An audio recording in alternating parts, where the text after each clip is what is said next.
ഏറ്റവും പുതിയ മലയാള സിനിമയായിട്ടുള്ള മേനെ പ്യാർ കിയയുടെ ആദ്യ പകുതി കാണുമ്പോൾ സംഭവം അത് പ്രോബ്ലമാറ്റിക് ആയിട്ടുള്ള സ്റ്റോക്കിങ്ങിനെ ഒരർത്ഥത്തിൽ പ്രോത്സാഹിപ്പിക്കുന്നുണ്ടെങ്കിലും സിറ്റുവേഷണൽ ഹ്യൂമറും റൊമാൻസും മിക്സ് ചെയ്ത് സാമാന്യം കൊള്ളാവുന്ന എന്തോ ഒരു പടമാകും എന്നൊരു പ്രതീതി ഈ പടം ഉണ്ടാക്കുന്നുണ്ട്. പക്ഷേ ഇന്റർവെല്ലിലേക്ക് പോകുമ്പോൾ പെട്ടെന്ന് സിനിമയ്ക്ക് വരുന്ന ഒരു സ്വഭാവമാറ്റം കാണുമ്പോൾ എന്താ ഇപ്പം ഉണ്ടായത് എന്ന രീതിയിൽ നമ്മുടെ പുരികഞ്ചുളി കാര്യങ്ങൾ കൂടുതൽ മോശമാക്കാൻ ഈ പടം രണ്ടാം പകുതിയിൽ എവിടേക്കൊക്കെയോ പോവുകയാണ്. രണ്ടാം പകുതിയിൽ നടക്കുന്ന പല സാധനങ്ങളും കാണുമ്പോൾ ഫസ്റ്റ് ഹാഫിൽ നമ്മൾ കണ്ട സാധനമൊക്കെ എന്തിനു വേണ്ടിയായിരുന്നു എന്ന് തോന്നിപ്പോകും. അതുവരെ കാണിച്ച കാര്യങ്ങളുമായിട്ട് ഒരു ബന്ധവുമില്ലാത്ത വിചിത്രമായ സെക്കൻഡ് ഹാഫ് ഉള്ള ഒരു വല്ലാത്ത പടമാണ് മേനെ പ്യാർ കിയ.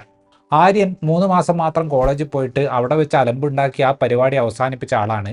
വിദേശത്ത് പോകണം എന്നുള്ള ആഗ്രഹം നടക്കണമെങ്കിൽ കോളേജിൽ നിന്ന് സർട്ടിഫിക്കറ്റുകൾ ഒപ്പിക്കണം. കോളേജ് അധികൃതരുടെ കയ്യും കാലും പിടിക്കാൻ വേണ്ടി ഒരിക്കൽ പോയപ്പോൾ അവിടെ വെച്ച് തമിഴ്നാട്ടുകാരിയായ നിധി എന്ന പെൺകുട്ടിയെ കാണുകയും കണ്ടപാടെ തന്നെ അസ്ഥിക്ക് പിടിച്ച പ്രണയം തുടങ്ങുകയും ചെയ്യുന്നു. ഈ കണ്ടപാടെ ഉണ്ടായ ദിവ്യപ്രേമം കാരണം ആര്യന്റെ ജീവിതത്തിൽ നടക്കുന്ന ദുരന്തങ്ങളാണ് ഈ സിനിമയിൽ നമ്മൾ കാണുന്നത്. ഈ സ്റ്റോക്കിംഗ് പരിപാടിയെ ഒരുമാതിരി നിശ്ചയദാർഢ്യത്തിന്റെ പ്രതീകമായിട്ട് വൈറ്റ് വാഷ് ചെയ്യുന്ന സിനിമകളോട് വ്യക്തിപരമായിട്ട് താല്പര്യമില്ല. ഈ സിനിമയുടെ ഒന്നാം പകുതിയിൽ നിധിയെ വീട്ടിലടച്ചിട്ട മാതാപിതാക്കളെ ഒരുപാട് പേടിക്കുന്ന ഒരു അയ്യോഭാവം കഥാപാത്രമായിട്ടാണ് കാണിച്ചിട്ടുള്ളത്.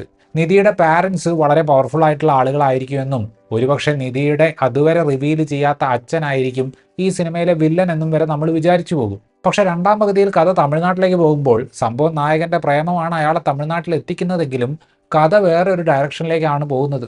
അത്രയും നേരം പടം കണ്ടുകൊണ്ടിരുന്ന നമ്മൾ ഇവരൊക്കെ ആരാണ്, എന്തിനാണ് വന്നത് എന്നൊക്കെ ചോദിച്ചു പോകും. നായകന്റെയും നായികയുടെയും റോമിയോ ആൻഡ് ജൂലിയറ്റിൽ ആവശ്യത്തിന് മസാല ഇല്ലാത്തത് കൊണ്ടാണെന്ന് തോന്നുന്നു തിരക്കഥ കഷ്ടപ്പെട്ട് ഒരു ഗ്യാങ്സ്റ്റർ സ്റ്റോറി സബ് പ്ലോട്ട് ഈ പടത്തിലേക്ക് കുത്തിക്കയറ്റുന്നുണ്ട്. നിർഭാഗ്യവശാൽ അത് ഒട്ടും തന്നെ വർക്കാകുന്നില്ല. രണ്ടാം പകുതിയിൽ കഥ ഭൂരിഭാഗവും നടക്കുന്നത് തമിഴ്നാട്ടിലാണ്.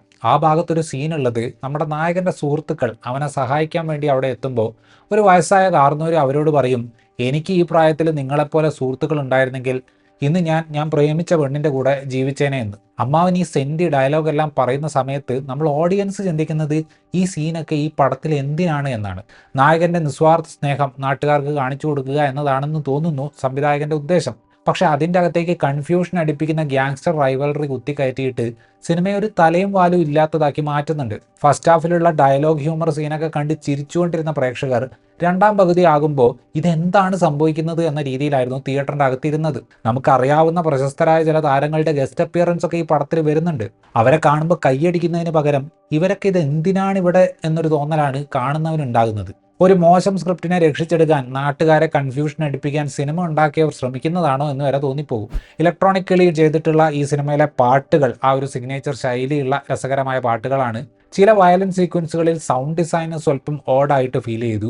രണ്ടാം പകുതിയിൽ ഒരു രംഗത്തിൽ ഒരു വില്ലൻ നമ്മുടെ നായകനെയും സുഹൃത്തുക്കളെയും എന്തോ ഒരു ടൂൾ ഉപയോഗിച്ചിട്ട് മുഖത്ത് കുത്തുന്നുണ്ട്. ആ സൗണ്ട് കേട്ട് കഴിഞ്ഞാൽ എല്ലാവരും തലയോട്ടി തകർന്നിട്ട് മരിച്ചു പോയിട്ടുണ്ടാകും എന്ന് തോന്നും.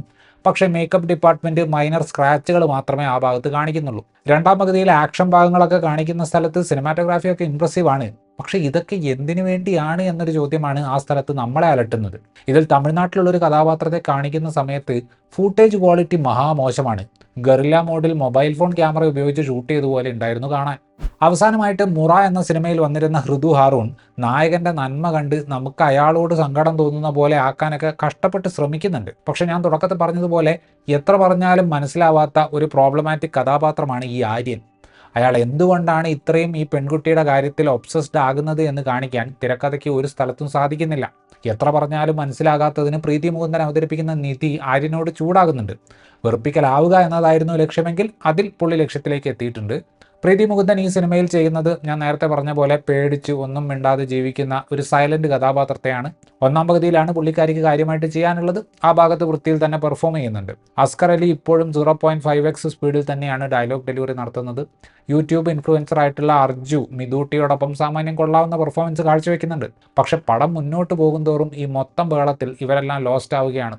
തമിഴ്നാട്ടിലെ സ്ഥിരം ഗുണ്ടാ ലിസ്റ്റിലുള്ള നടന്മാർ ആദ്യം വിരട്ടാനും പിന്നെ അടി വാങ്ങാനുമായിട്ട് പടത്തിൽ വന്നു പോകുന്നുണ്ട്. രണ്ടാം ഭാഗം ഉണ്ടാകുമെന്ന രീതിയിൽ ഒരു ഫേക്ക് പോസ്റ്റ് ക്രെഡിറ്റ് സീന് ഈ പടത്തിൽ ഇവർ ചേർക്കാൻ നോക്കുന്നുണ്ട്. അതൊക്കെ കാണുമ്പോൾ തോന്നുക പടം കയ്യിൽ നിന്ന് പോയിട്ട് എന്തൊക്കെയോ ബഹളം കാണിച്ച് നാട്ടുകാരുടെ കണ്ണിൽ പൊടിയിടാൻ നോക്കുന്നത് പോലെയാണ്. ധനുഷിൻ്റെ റാഞ്ചനയുടെ ഒരു ബീറ്റ വെർഷൻ ഈ പടത്തിൻ്റെ അവസാനം കാണാൻ സാധിക്കും. റാഞ്ചന ഒരു ഫീൽ ഫാക്ടറാണ് പടത്തിൻ്റെ അവസാനം കൊണ്ടുവന്നതെങ്കിൽ മേനെ പ്യാർ കിയ എന്ന പടത്തിലെ നായകൻ്റെ നിസ്വാർത്ഥ സ്നേഹം കാണുമ്പോൾ ഇതെന്ത് തേങ്ങ എന്നൊരു ഫീലാണ് നമുക്ക് കിട്ടുന്നത്.